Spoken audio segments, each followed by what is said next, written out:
All right. You want to know, I want to know, is it real estate or business ownership? Which is going to get you to millionaire status fastest? Which is going to get you there first? And which is going to get you there with the least risk? I'm going to have this debate with Mr. Bo Eckstein, the concierge to small business lending. And we're just going to have it out. We're going to see what is better. Bo, as the guest, I will let you start. Well, I was kind of diving in because I always said, I've heard this millions of times. 90% of millionaires created their wealth in real estate. Now, is that really true or false? So I started digging and I was using AI, and what I came up with, and I want to explore this a little bit more. One is, yes, most people that have real estate, they are millionaires, people that own lots of real estate, right? It's going to be, but that's more of a preservation tool that people have used, not a wealth building tool. It's a wealth building tool over time. So really, when I started diving into it, it's pretty. Here's what I found: 75% of millionaires own their own business. Average entrepreneur's net worth is 5.5 times higher than non-business owners. 80% of millionaires made their first million through business operations. Business ownership, 58% of millionaire wealth. Real estate, 16% of millionaire wealth. Stock investments, 26% of millionaire wealth. Business owner advantages, multiple revenue streams, tax benefits and write-offs, ability to scale and leverage systems, building equity through business valuation, which if you watch some of Alex Hormozi's videos on how he takes businesses from X dollars to X dollars, I think we've got some competition. Real estate limitations, higher initial capital requirements, less scalability compared to business, more management intensive, which I disagree with that. Market dependent appreciation. And then lastly, let me add in Forbes 400 analysis 2022. 75% made fortune through starting, growing businesses, only 5% primarily through real estate investments, 20% through combination of investments. And this was cited from Fidelity Millionaire Outlook Study 2021, Forbes 400 Analysis 2022, Small Business Administration Reports, Thomas Stanley and William Danko, The Millionaire Next Door, U.S. Trust Study of Wealth American 2019. Thank you, AI. Thank you, AI. There you go. It's funny when you talk about this because I've had this conversation with lots of different folks, and I'm glad, first off, you disagreed with that one point. I think there's a lot of lip service to it's easier to kind of quote unquote manage a business versus manage real estate. That is simply not true. Maybe if you're doing like self-management portfolio out of state, maybe there's something there. But I think a lot of people in the small business arena are underselling or underpitching just how complex starting and running a business is. That's my first gripe with a lot of these studies is they don't talk about I talk about the first 5 years sucking in real estate. I don't know, but I'm assuming it's going to be really sucky starting a small business in the beginning as well. My takeaway from ORAT conference this year, or summit, what would we call it? Listening to people's stories. Look, at the end of the day, we all have unique situations. Some of us start with a little bit of capital. Some of us have high paid W-2 jobs. Some of us don't. But one thing I know is that you have to get creative.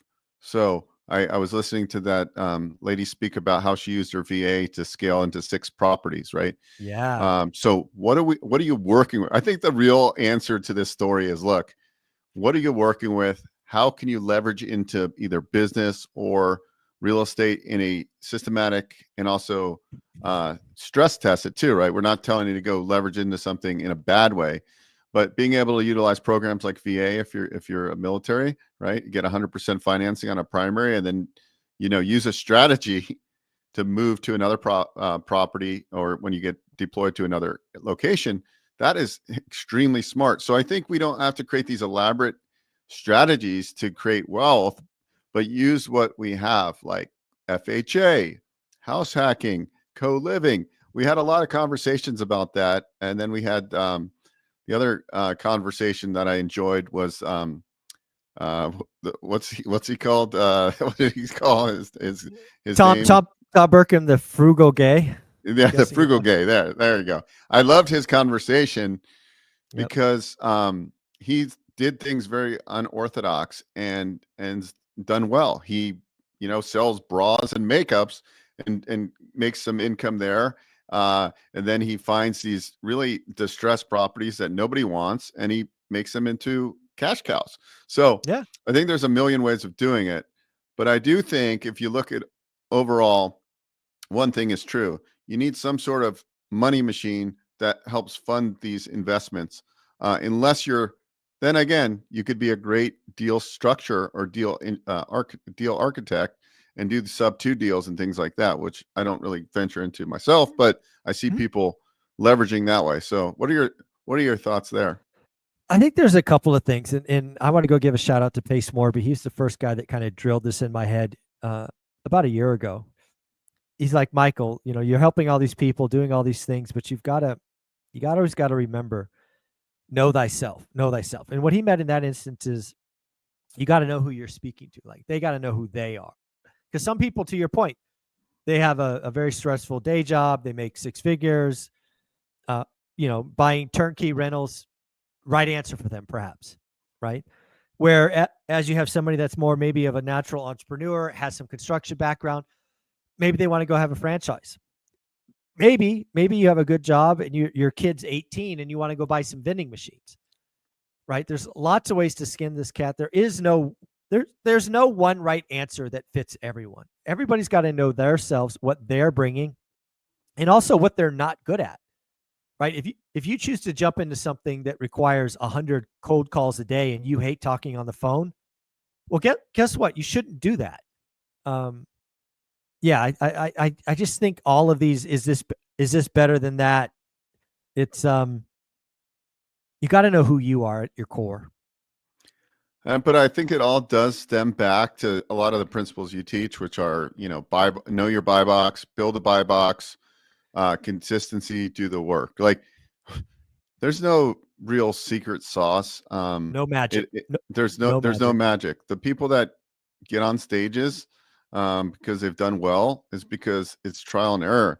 And I remember listening to the story of the lady this weekend who had a child, her first child at 16 or 17 years old, and Hmm. the struggle she went through, and ultimately now she's got enough cash flow from her rental properties, and that was you know really just learning. And she would look for what she said, older Old guys. mentors, old No, guys, she said old guys. Yes, old three guys, times. right? She said that three times. Yeah, that was a pretty emotional story, and I was Yeah. impacted by a lot of those stories this past weekend at the conference, and that's why you guys got to really get into these rooms, guys. Like, it's yeah, you're going to learn stuff, but I think a lot of it too is I've been to the last 20 something years more conferences than I can even Shake a recall, stick but at. Yeah. Yeah. but what I do remember most is the connections I've made. I've made some of the best connections, which have led to many, many deals. Guys like Ty, I've done deals with him, and like even though I haven't seen him in a year, I saw him at ORAT, and Yeah.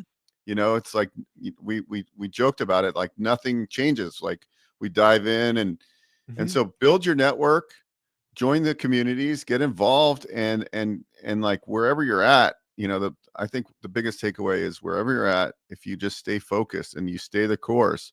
And it's cool seeing people elevate, from the first time I met them at the first ORAT to what they did in a year.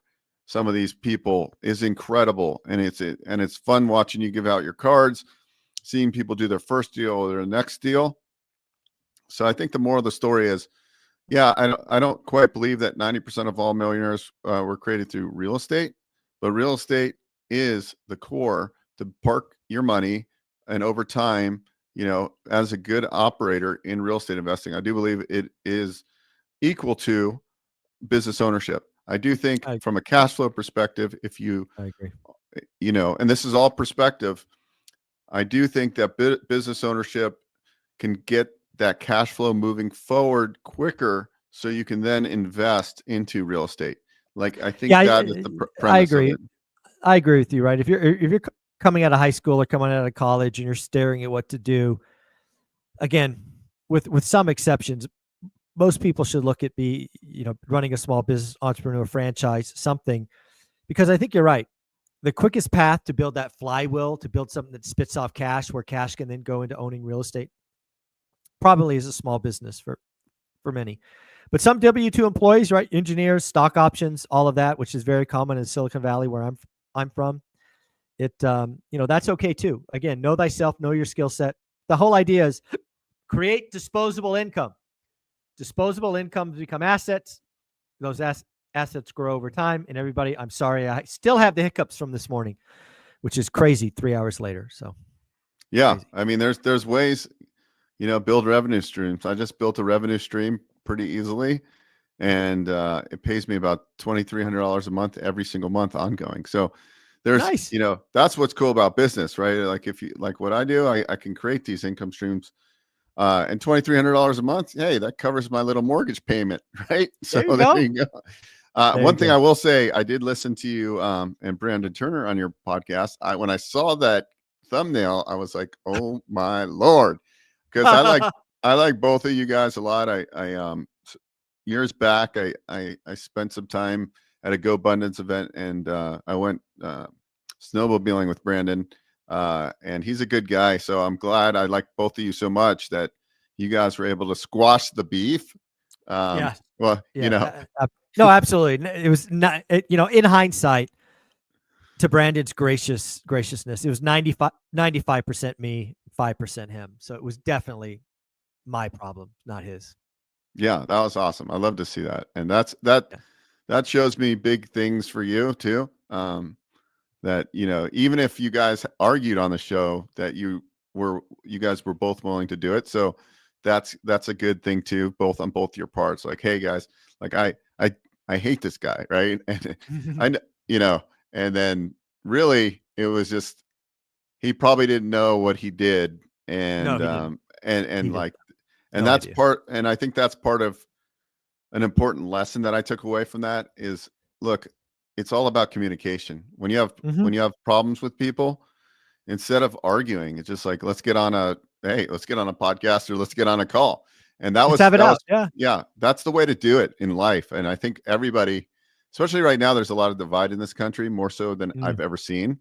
Me too. And it's really, it disturbs me seeing it, actually, because it's like you have two sides that are completely split. It's never been like this in history, I don't think. Like, and at least the last, since I've been born, almost 47 years ago. It's an interesting time for sure. So people need to, like, just because somebody likes Republicans or Democrats or whatever, everybody needs to get on. Everybody needs, the word I want to use is unity. We need to be, we need to be a united country right now. Yeah. And like, let's move this forward together, not separate. So I don't There know you how go. to fix it, but there you go. There you go. It's a good goal. Well, folks, at the end of the day, if buying a business, starting a franchise, getting vending is something you're even thinking about, go to onerentalmeeting.com, book your 15-minute call, and see what's right for you. Bo, you're amazing. Thank you. See you guys next